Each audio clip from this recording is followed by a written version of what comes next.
কেউ বলে বিপ্লবী, কেউ বলে ডাকাত। তোমরা অবশ্যই দেখো। হাই করে দাও। হ্যালো, বলো কেমন আছো। কেমন? আমি এক্সপ্রেশনে গেলাম কারণ অনেকটা কথা ওই বলে দিস তাই।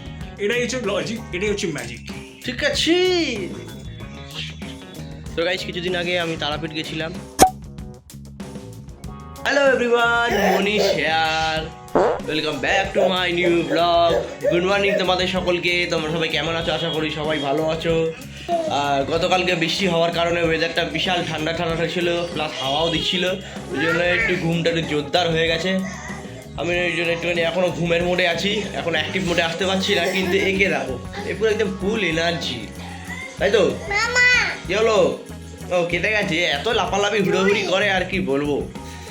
হাতে একটু হয়তো খেটে গেছে আর কি। তুই এই সবাইকে হাই করে দাও, তুই হাই করে দাও, একটু হাই করে দাও, হাই করে দাও। হ্যালো, বলো কেমন আছো? কেমন? আছো?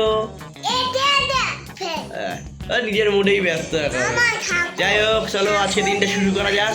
মাসি দেখা যাক কিছু স্পেশাল কিছু করে। গাইস দেখো তোমরা একবার বাইরের অবস্থাটা, গতকালকের মতো আজকেও পুরো একদম ক্লাউডি ওয়েদার হয়ে গেছে, পুরো কালো মেঘে ঢাকা পড়ে গেছে। তো দেখে মনে হচ্ছে আর কিছুক্ষণের মধ্যেই ঢালবে। এমনিতেই বাইরে বেশ থেকে থেকে জোরেই হাওয়া দিচ্ছে, দেখা যাক কী হয় সারাদিন। তোমরা হয়তো অনেকেই লক্ষ্য করেছো আমার আগের ব্লগগুলোতে যে আমার কিচেনে সামনের দিকটা যে টাইলসের এরিয়াটা আছে সেখানে একটু ডার্টি টাইপ হয়ে গেছে, ডাস্ট টাইপ হয়ে গেছে, পুরো একদম অয়েলি ভাব জমে গেছে। তো ওই জন্য আমি এই স্প্রেটা ইউজ করি, কিচেন ক্লিনার। এটা যদি তোমরা ইউজ করতে চাও খুব সুন্দর রেজাল্ট পাওয়া যায়। তোমরা ইউজ করে দেখতে পারো, খুব ভালো লাগবে। আমি তো ইউজ করি, তোমাদের যারা ইউজ করতে চাও তোমরা অবশ্যই আমাকে জানিও। চলো এটা রেজাল্টটা দেখাই, 3, 2, 1। দেখো গাইস, ওটা ইউজ করার পর রেজাল্টের আউটপুটটা দেখো কত সুন্দর লাগছে, পুরো একদম নতুনের মতো চকচক করছে টাইলসগুলো। আমি এটা তো সবসময় ইউজ করি। তোমরা যদি ইউজ করতে চাও অবশ্যই আমাকে ডিএম করো, আমি লিঙ্ক তোমাদেরকে পাঠিয়ে দেবো। গাইস এটা শুধু কিচেন টাইলসের ওপর না, এটা তোমরা চিমনির ওপর বা ওভেনের ওপরও ইউজ করতে পারো। খুব সুন্দর ইজিলি রিমুভ হয়ে যায় রাস্টগুলো, খুব সুন্দর লাগে দেখতে। আর গাইস একে দেখো কি অবস্থা, হাতে একটা রং পেয়েছে, ব্যাস যেখানে খুশি পারছে আঁকছে। এই বলেছি বলে আবার পালাচ্ছে। আর এই দেখো, আর একে দেখো গাইস কি অবস্থা। আমি স্নান করে বেরিয়েছি, বেরিয়ে দেখি মুখের মধ্যে ক্রিম মেখে বসে আছে। দেখো কি অবস্থা করেছে, নিজের মুখে ক্রিম ফ্রিম লাগিয়ে বসে আছে। আবার আমায় দেখাচ্ছে যে গালে ক্রিম লাগিয়েছি, নাকে লাগিয়েছি। এই দেখো তার ঠিক কিছুক্ষণ পরেই, আরে পাগল এটা রং, এটা একে বারবার বোঝাচ্ছি, ভাবছি বোধহয় লিপস্টিক বলে। দেখো নিজের ঠোঁটে দেওয়ার চেষ্টা করছে, আবার আয়নায় দেখে দেখে। হ্যালো গাইস, আমিও লাঞ্চ করে নিই। আর আজকে লাঞ্চে মেনুতে ছিল হচ্ছে আলু দিয়ে মেথি শাক ভাজা, আর হচ্ছে ধনেপাতা বাটা দিয়ে মাছের ঝাল। দারুণ খেতে হয়েছিল। এটা আমি বানাইনি, এটা আমার দিদি বানিয়েছে। তো খুব সুন্দর ডিশ ছিল আজকে লাঞ্চ। গাইস এই মুহূর্তে ছাদে উঠছি, চলো ছাদের কিছু ফুলের আপডেট তোমাদেরকে দিই। বাই দ্য ওয়ে আরেকটা জিনিস, এই দেখো গাইস, এই সাদা জবাটা আবার ফুটেছে, খুব সুন্দর লাগছে। পুরো একদম সাদা সাদা, মানে কি একটু হলুদ হলুদ টাইপ আছে। এই জবাটা আজকে ফুটেছে, কালকে এটা ছোট ছিল, খুব সুন্দর লাগছে। তো গাইস কিছুদিন আগে আমি তারাপীঠ গেছিলাম, আমি তারপর হচ্ছে আমার কন্টেন্ট সৌহার্দ্য আর হচ্ছে সন্দীপন্দা। তো সেখানেও কিছু মজাদার কিছু মুহূর্ত আছে, ক্যাপচার করেছি আমি, সেগুলো তোমাদের সঙ্গে খুব তাড়াতাড়ি শেয়ার করবে। এর মধ্যেই দেখছি যদি শেয়ার করা যায়, আজকালের মধ্যেই আমি তোমাদের সঙ্গে সেটা শেয়ার করবো, তোমরা দেখবে। খুব মজাদার কিছু কন্টেন্ট, মানে কী বলবো, এই দুজনেই আমার কন্টেন্ট বলতে গেলে। সন্দীপন্দা তো সন্দীপন্দাই, যাই হোক তোমরা হয়তো অনেকে চিনো না, তোমরাও দেখতে পাবে। আর হচ্ছে সৌহার্দ্য মানে চাতা লেভেলে। গাইস এখানেও দেখো, এখানেও কুড়ি ফুটেছে, এটাও বেশ কিছু দিনের মধ্যেই জবা ফুল ফুটে উঠবে এর মধ্যে, খুব ভালো। আর এখানে এটা এখনও ছোটো, এখন দেরি আছে এটা, যাই হোক। তার একটাও আছে এখানে দেখো লাল মতো, এই যা, এটাও আস্তে আস্তে ফুটবে।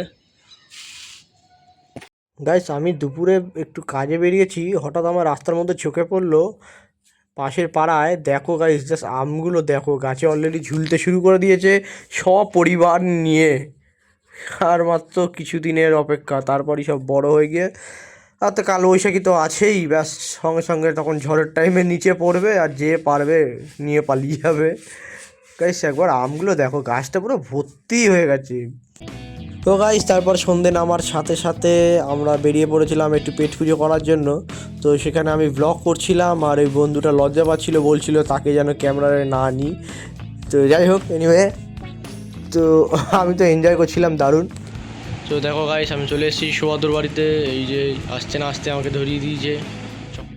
তো গাইস এই আইসক্রিমটা হচ্ছে আমার one of the best ice cream, মানে এতটাই ফেভারিট, মানে কি বলবো, এটা যদি কেউ আমাকে 10-20টারও বেশি দেয় আমি মনে করি পুরোটাই খেয়ে নিতে পারবো।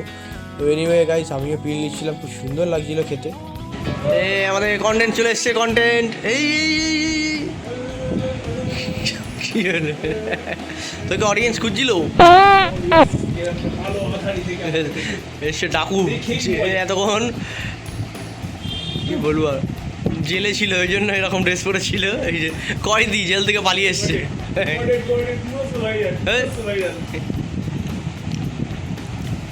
তো গাইজ আজকে আমার কন্টেন্ট মানে সৌহার্দ্য চঞ্চু আজকে তোমাদের কিছু গান করে শোনাবে, তোমরা শুনবে।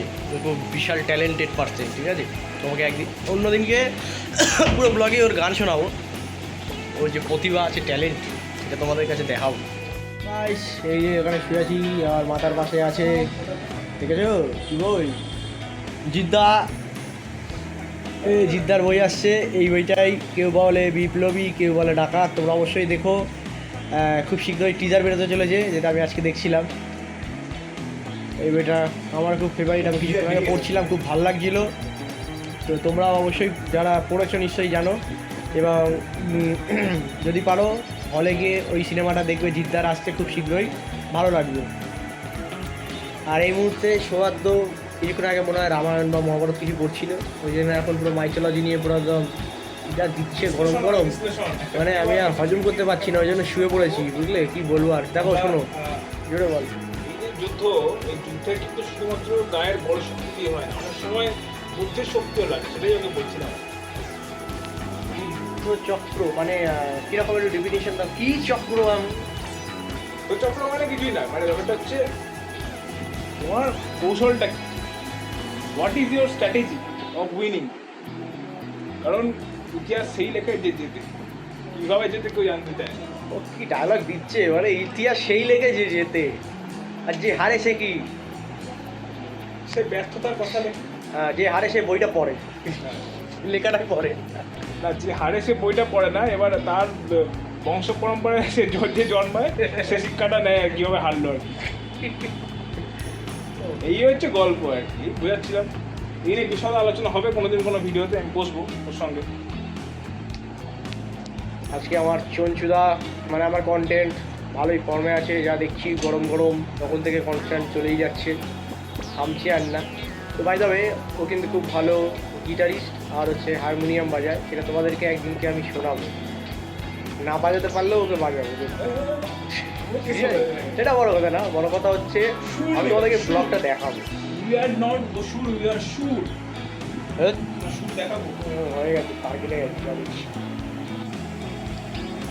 তো গাইস এই মুহূর্তে সব রেডি হচ্ছে, ওখানে সেট আপ রেডি করছে যে আমরা একটা ইনস্টাগ্রামে একটা ফানি কন্টেন্ট শ্যুট করবো, দেন তারপর তোমাদের সঙ্গে আবার কথা বলছি। তো চলো ফানি কন্টেন্টটা শ্যুট করা যাক, আবার কথা হচ্ছে। Coming up with funny content দেখতে ভুলবেন না, চ্যানেলে থাকবে সব কিছু।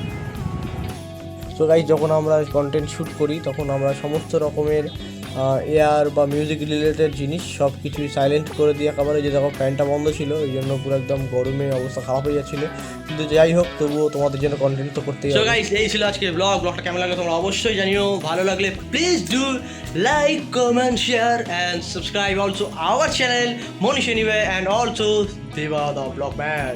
সেটা বড় কথা না, বড় কথা হচ্ছে এই মুহূর্তে ব্লগটা শেষ করছি, দেখা হবে খুব তাড়াতাড়ি পরবর্তী নতুন একটা ব্লগে। তুমি কি বলবে? আমি এক্সপ্রেশনে গেলাম কারণ অনেকটা কথা ওই বলে দিস, তাই এটাই হচ্ছে লজিক, এটাই হচ্ছে ম্যাজিক। ঠিক আছে।